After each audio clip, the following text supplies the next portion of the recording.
Welcome to cinema ಲೋಕ. ನಿಮ್ಮ ನೆಚ್ಚಿನ ನಟ ನಟಿಯರ ಬಗ್ಗೆ ಹಾಗೂ ಅವರ ಸಿನಿಮಾ ಬಗ್ಗೆ ಮತ್ತು ಚಿತ್ರರಂಗದ ಆಗು ಹೋಗುಗಳ ಬಗ್ಗೆ ತಿಳಿದುಕೊಳ್ಳಲು ನಮ್ಮ ಚಾನೆಲನ್ನು ಲೈಕ್ ಮಾಡಿ, ಸಬ್ಸ್ಕ್ರೈಬ್ ಮಾಡಿ, ಶೇರ್ ಮಾಡಿ. Thank you. Doctor V Ravichandran ಅವರು ಕನ್ನಡ ಚಿತ್ರರಂಗದ ಶೋಮ್ಯಾನ್. ಅವ್ರು ಯಾವಾಗ ಚಿತ್ರರಂಗಕ್ಕೆ ಬಂದ್ರೋ ಆವಾಗಿಂದ ಕನ್ನಡ ಸಿನಿಮಾ ಯಾವ ಭಾಷೆಯ ಸಿನಿಮಾಗಳಿಗೂ ಕಮ್ಮಿ ಇಲ್ಲ ಅಂತ ಗರ್ವದಿಂದ ಕೆಲಸ ಮಾಡುವಂತ ನಟ, ನಿರ್ದೇಶಕ ಪ್ಲಸ್ ನಿರ್ಮಾಪಕರಾದ ಡಾಕ್ಟರ್ ವಿ ರವಿಚಂದ್ರನ್ ಅವರು. ಎಲ್ಲದಕ್ಕೂ ಒಂದು ಸರ್ಕಲ್ ಅಂತ ಬರುತ್ತೆ. ಆ ಸರ್ಕಲ್ ಅಲ್ಲಿ ಟರ್ನಿಂಗ್ ಪಾಯಿಂಟ್ ಅನ್ನೋದು ಇರುತ್ತೆ. ಆ ತರ ಕನ್ನಡ ಚಿತ್ರರಂಗದ ಟರ್ನಿಂಗ್ ಪಾಯಿಂಟ್ ಅಂದ್ರೆ ಅದು ಡಾಕ್ಟರ್ ವಿ ರವಿಚಂದ್ರನ್ ಅವರ ಪ್ರವೇಶ. ರವಿ ಸರ್ ಬಂದ ಮೇಲೆನೆ ಕಾಸ್ಟ್ಯೂಮ್ಸ್, ಗ್ರ್ಯಾಂಡಿಯರ್, ಮ್ಯೂಸಿಕ್, ಪ್ರೊಡಕ್ಷನ್ ಅಂತ ಒಂದೊಂದಾಗಿ ಅಪ್ಗ್ರೇಡ್ ಮಾಡಿಕೊಂಡು ಕನ್ನಡ ಸಿನಿಮಾ ಸಣ್ಣ ಇಂಡಸ್ಟ್ರಿ ಅಂತ ಮಾತಾಡೋರ ಮಧ್ಯೆ ಅದೇ ಕನ್ನಡ ಸಿನಿಮಾನ ಶ್ರೀಮಂತಿಗೆ ಚಿತ್ರರಂಗ ಮಾಡಿದವರು the one and only crazy star doctor V Ravichandran ಅವರು. ರವಿಚಂದ್ರನ್ ಅವರ ಎಂಟ್ರಿ ಕನ್ನಡ ಚಿತ್ರರಂಗನ ಬದಲಾಯಿಸಿತು. ಕನ್ನಡ ಸಿನಿಮಾಗಳಿಗೆ ಎಷ್ಟು ದೊಡ್ಡ ಮಾರ್ಕೆಟ್ ಇದೆ ಅಂತ ತೋರಿಸ್ತು. ದೊಡ್ಡ ದೊಡ್ಡ ಫೈನಾನ್ಷಿಯರ್ಸ್ ಕನ್ನಡ ಸಿನಿಮಾಗಳಿಗೆ ಪ್ರೊಡ್ಯೂಸ್ ಮಾಡಕ್ಕೆ ಕಾರಣವಾಗಿತ್ತು. ಈ ತರ ಸುಮಾರು ವಿಷಯಗಳು ನಡೆದಿದ್ದು crazy star doctor V Ravichandran ಅವರಿಂದಾನೆ. ರವಿಚಂದ್ರನ್ ಅವರು ಬರೀ ಆಕ್ಟರ್ ಆಗಿನೋ ಅಥವಾ ಬರೀ ಪ್ರೊಡ್ಯೂಸರ್ ಆಗಿನೋ ಅಥವಾ ಬರೀ ಡೈರೆಕ್ಟರ್ ಆಗಿದ್ದಿದ್ದರೆ ಈ ಯಾವ ವಿಷಯಗಳು ನಡೀತಾ ಇರಲಿಲ್ಲ. ಅವರೇ ಪ್ರೊಡ್ಯೂಸರ್, ಆಕ್ಟರ್ ಕಮ್ ಡೈರೆಕ್ಟರ್ ಆಗಿರೋದ್ರಿಂದಾನೆ ಅವ್ರು ಅನ್ಕೊಂಡಿರೋ ತರ ಸಿನಿಮಾ ಮಾಡಿದ್ರು. ಆ ಸಿನಿಮಾ ಏನ್ ಡಿಮ್ಯಾಂಡ್ ಮಾಡುತ್ತೋ ಅದಕ್ಕೆ ಖರ್ಚು ಮಾಡಿದ್ರು. ಅವರ ಕನಸಿನಂತೆ ದೃಶ್ಯಗಳನ್ನ ಸ್ಕ್ರೀನ್ ಮೇಲೆ ತರಿಸಿದ್ರು. ರವಿಚಂದ್ರನ್ ಅವ್ರ ಬಗ್ಗೆ ಇವತ್ತು ನಾವೇನ್ ಮಾತಾಡ್ತಾ ಇದೀವೋ ಅಂದ್ರೆ ಕನ್ನಡ ಚಿತ್ರರಂಗನ ಇನ್ನೊಂದು ಹಂತಕ್ಕೆ ತಗೊಂಡೋದವರು, ಶ್ರೀಮಂತಿಗೆ ಚಿತ್ರರಂಗ ಮಾಡಿದವರು, ಕನ್ನಡ ಚಿತ್ರರಂಗದ ಬಿಸ್ನೆಸ್ ನ ತೋರ್ಸ್ಕೊಟ್ಟವರು, ಬೆಳೆಸಿದವರು, ಎಲ್ಲಾ ತರವಾದ ಆಡಿಯನ್ಸ್ ಮತ್ತು ಎಲ್ಲಾ ಭಾಷೆಯ ಆಡಿಯನ್ಸ್ ಕನ್ನಡ ಸಿನಿಮಾಗಳನ್ನ ನೋಡಕ್ಕೆ ಕಾರಣವಾಗಿದ್ದವರು. ಈ ತರ ಅವ್ರ ಬಗ್ಗೆ ನಾವು ಏನೇನ್ ಮಾತಾಡ್ತಾ ಇದೀವೋ ಇದಕ್ಕೆಲ್ಲ ಕಾರಣ 1987 ಮತ್ತು 1988.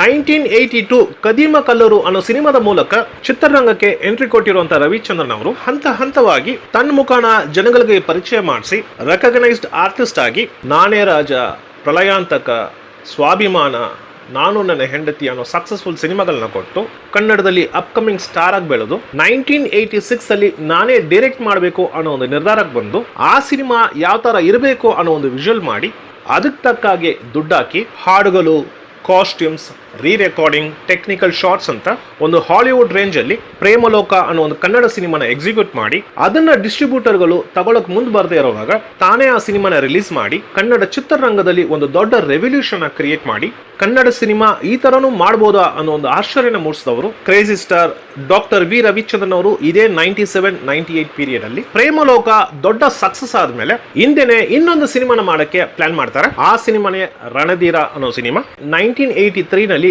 ಜಾಕಿ ಶರಫ್ ಅವರು ಆಕ್ಟ್ ಮಾಡಿ ಸುಭಾಷ್ ಗೈ ಅವರು ಡೈರೆಕ್ಟ್ ಮಾಡಿ ಪ್ರೊಡ್ಯೂಸ್ ಮಾಡಿರೋ ಹೀರೋ ಅನ್ನೋ ಹಿಂದಿ ಸಿನಿಮಾ ಆ ವರ್ಷದಲ್ಲಿ ದೊಡ್ಡ ಬ್ಲಾಕ್ ಬಸ್ಟರ್ ಸಿನಿಮಾ ಆಗಿತ್ತು. ಅದು ಮಾತ್ರ ಅಲ್ಲ, ಬ್ಯಾಂಗ್ಳೂರಲ್ಲೂ ಆಲ್ಮೋಸ್ಟ್ ಆಡಿಯನ್ಸ್ ಆ ಸಿನಿಮಾ ನೋಡ್ಬಿಟ್ಟಿದ್ರು. ದೊಡ್ಡ ಗ್ರ್ಯಾಂಡಿಯರ್ ಸಿನಿಮಾ. ಆ ಕಾಲಕ್ಕೆ 3 ಕೋಟಿ ರೂಪಾಯಿ ಖರ್ಚು ಮಾಡಿದ್ರು ಆ ಸಿನಿಮಾಗೆ. ಆ ಸಿನಿಮಾನ ಕನ್ನಡದಲ್ಲಿ ಮಾಡಬೇಕಾದ್ರೆ ಅಷ್ಟೇ ದುಡ್ಡು ಖರ್ಚು ಮಾಡ್ಬೇಕಾಗತ್ತೆ. 2 ಕೋಟಿ ರೂಪಾಯಿ ಖರ್ಚು ಮಾಡಿದ್ರೆ ಆ 2 ಕೋಟಿ ರೂಪಾಯಿ ನಮ್ ಕನ್ನಡ ಮಾರ್ಕೆಟ್ ನ ಇಟ್ಕೊಂಡು ರಿಕವರಿ ಮಾಡಕ್ ಆಗುತ್ತಾ ಅನ್ನೋದು ಪ್ರಶ್ನೆ ಬರುತ್ತೆ. ಪ್ರೇಮಲೋಕ ಹೇಗೋ ಆಗೋಯ್ತು. ಆದ್ರೆ ಹೀರೋ ಅನ್ನೋ ಸಿನಿಮಾ ಈಗ 3 ವರ್ಷದಿಂದ ರಿಲೀಸ್ ಆಗಿರುವಂತಹ ಸಿನಿಮಾ. ಆಲ್ಮೋಸ್ಟ್ ಆಡಿಯನ್ಸ್ ಅದನ್ನ ನೋಡಿದ್ದಾರೆ. ಆ ಸಿನಿಮಾಗೆ ನಾವು ಖರ್ಚು ಮಾಡಿ ಹಾಕಿರೋ ದುಡ್ಡು ನಮಗ್ ಬಂದಿಲ್ಲ ಅಂದ್ರೆ ಅದು ತುಂಬಾ ಕಷ್ಟ ಆಗುತ್ತೆ ಅಂತ ಆ ಸಿನಿಮಾನ ಪ್ರೊಡ್ಯೂಸ್ ಮಾಡಕ್ಕೆ ಮುಂದೆ ಬಂದಿರೋ 2-3 ಪ್ರೊಡ್ಯೂಸರ್ಗಳು ಬ್ಯಾಕ್ ಹೊಡೆದು ಬಿಡ್ತಾರೆ.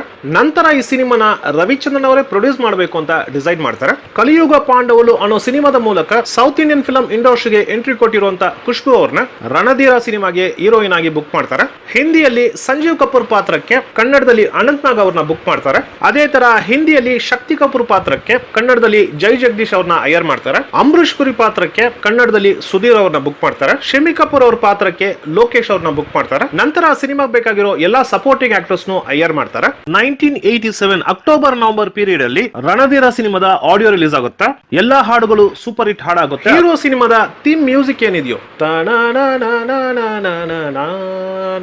ಅಂತ ಮ್ಯೂಸಿಕ್ ಏನಿದೆಯೋ ಹಿಂದಿಯಲ್ಲಿ ಅದು ಬರೀ ಮ್ಯೂಸಿಕ್ ಅಷ್ಟೇ. ಆದ್ರೆ ಕನ್ನಡದಲ್ಲಿ ಅದಕ್ಕೆ ಲಿರಿಕ್ಸ್ ಬರೆದು ಅದರದೇ ಅಂತ ಒಂದು ಹಾಡು ಮಾಡಿ ಆ ಹಾಡಿಗೆ ಗ್ರ್ಯಾಂಡಿಯರ್ ಸೆಟ್ ಹಾಕಿ ರಣಧೀರ ಸಿನಿಮಾನಲ್ಲಿ ಏನೆಲ್ಲ ಹೈಲೈಟ್ಸ್ ಇರುತ್ತೋ ಅದರಲ್ಲಿ ಈ ಹಾಡು ಸೇರುತ್ತೆ ಅಂದ್ರೆ ಅದು ತಪ್ಪಾಗಲ್ಲ. ರಣಧೀರ ಸಿನಿಮಾನಲ್ಲಿರೋ ಹಾಡುಗಳು ಒಂದಕ್ಕಿಂತ ಇನ್ನೊಂದು ಅದ್ಭುತವಾದ ಹಾಡುಗಳು.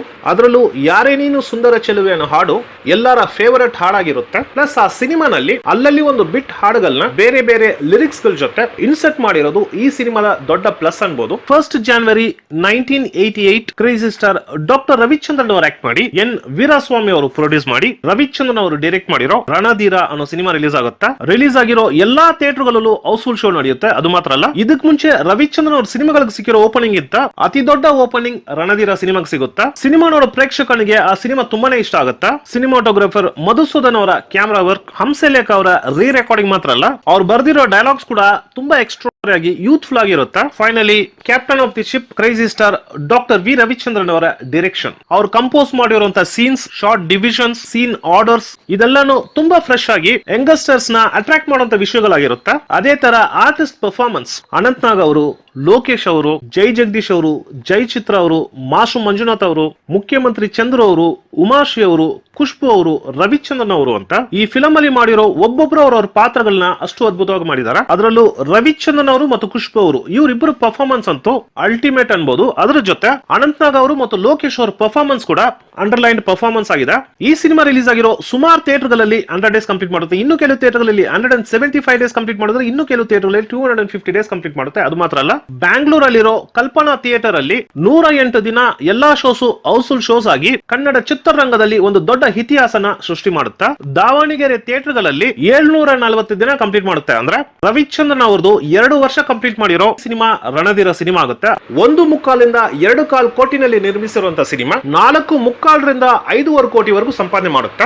ಈ ಸಿನಿಮಾದ ಬಿಸ್ನೆಸ್ ನಂತರನೇ ಕನ್ನಡ ಸಿನಿಮಾದ ಕಲೆಕ್ಷನ್ ಕೆಪಾಸಿಟಿ ಏನಂತ ಗೊತ್ತಾಗಿದ್ದು. ಪ್ರೇಮಲೋಕ ಒಂಥರ ಬಿಸ್ನೆಸ್ ಮಾಡಿದ್ರೆ, ರಣಧೀರ ಅನ್ನೋ ಸಿನಿಮಾ ಪ್ರೇಮಲೋಕ ಸಿನಿಮಾದ ಬಿಸ್ನೆಸ್ ನ ಮೀರಿ ಇನ್ನೊಂದು ದೊಡ್ಡ ಅಮೌಂಟ್ ಕಲೆಕ್ಟ್ ಮಾಡಿ ಆಡಿಯನ್ಸ್ ಗೆ ಇಷ್ಟ ಆಗುವಂತ ಮಾಡರ್ನ್ ಸಿನಿಮಾ ಮಾಡಿದ್ರೆ ಯಾವ ಪರಭಾಷಾ ಚಿತ್ರದ ಕಲೆಕ್ಷನ್ ಕಮ್ಮಿ ಇಲ್ಲ ಅಂತ ತೋರಿಸ್ಕೊಟ್ಟಿದ್ದು crazy star doctor V Ravichandran ಅವರ ರಣಧೀರ ಸಿನಿಮಾ. ಈ 87, 88 ಈ ಪೀರಿಯಡ್ ಏನಿದೆಯೋ, ಈ ಪೀರಿಯಡ್ ಅಲ್ಲೇ ಡಾಕ್ಟರ್ ವಿ ರವಿಚಂದ್ರನ್ ಅವರು ಹೊಸತರ ಸಿನಿಮಾಗೆ ಕೈ ಹಾಕಿ ಅದನ್ನ ಡೈರೆಕ್ಟ್ ಮಾಡಿ, ಪ್ರೊಡ್ಯೂಸ್ ಮಾಡಿ, ಆಕ್ಟ್ ಮಾಡಿ ಎಲ್ಲಾ ತರವಾದ ಆಡಿಯನ್ಸ್ ಥಿಯೇಟರ್ ಕರೆಸಿ ಕನ್ನಡ ಸಿನಿಮಾಗಳಿಗೆ ಬಿಸ್ನೆಸ್ ಈ ತರ ಇದೆ ಅಂತ ತೋರಿಸ್ಕೊಟ್ಟು ನಂತರ ಬೇರೆ ಪ್ರೊಡ್ಯೂಸರ್ಸ್, ಬೇರೆ ಡೈರೆಕ್ಟರ್ಸ್ ಅದನ್ನ ಫಾಲೋ ಮಾಡಕ್ಕೆ ಕಾರಣವಾಗಿದ್ದವರು ಕನಸುಗಾರ ಡಾಕ್ಟರ್ ವಿ ರವಿಚಂದ್ರನ್ ಅವರು. ರೀ ರಿಲೀಸ್ ಮಾಡೋಕೆ ಎಲ್ಲಾ ಅರ್ಹತೆಯನ್ನು ಇರುವಂತಹ ಸಿನಿಮಾ ರಣಧೀರ ಅನ್ನೋ ಸಿನಿಮಾ. ಹಾಡುಗಳು, grandeur, action, challenges, comedy, entertainment ಅಂತ ಈಗಿರೋ ಮಾಡರ್ನ್ ಸಿನಿಮಾಗಳಿಗೆ ಏನೆಲ್ಲ ಇರಬೇಕು ಅದೆಲ್ಲ ಇರುವಂತ ಸಿನಿಮಾನೇ ರಣಧೀರ ಅನ್ನೋ ಸಿನಿಮಾ. ಇವತ್ತಿಗಿರೋ ಟೆಕ್ನಾಲಜಿಗೆ ಸೌಂಡ್ಸ್, ಕಲರ್, ರೀ ರೆಕಾರ್ಡಿಂಗ್ ಅಂತ ಆ ಸಿನಿಮಾ ಬೇಕಾಗಿರೋ ವಿಷಯಗಳನ್ನ ಹೊಸ ಟೆಕ್ನಾಲಜಿ ಮೂಲಕ ಅದನ್ನ ಕನ್ವರ್ಟ್ ಮಾಡಿ ರೀ ರಿಲೀಸ್ ಮಾಡಿದ್ರೆ 2018 ಅಲ್ಲಿ ಈಶ್ವರಿ ಪ್ರೊಡಕ್ಷನ್ ಇಂದ ನಾಗರ ಹಾವು ಅನ್ನೋ ಸಿನಿಮಾನ ರೀ ರಿಲೀಸ್ ಮಾಡಿ ಯಾವ ತರ ಒಂದು ಇತಿಹಾಸನ ಸೃಷ್ಟಿ ಮಾಡ್ತೋ ಅದೇ ತರ ರಣಧೀರ ಸಿನಿಮಾನ ರೀ ರಿಲೀಸ್ ಮಾಡಿದ್ರೆ ಇನ್ನೊಂದು ಇತಿಹಾಸ ಸೃಷ್ಟಿ ಆಗೋದ್ರಲ್ಲಿ ಯಾವ ಸಂದೇಹನೂ ಇಲ್ಲ. ಓಕೆ ಸ್ನೇಹಿತರೆ, ನೆಕ್ಸ್ಟ್ ಟೈಮ್ ಬೇರೆ ಒಂದು ಸಿನಿಮಾ ಜೊತೆ ಬರ್ತೀನಿ. ಅದುವರೆಗೂ ಥ್ಯಾಂಕ್ ಯು, ಬಾಯ್.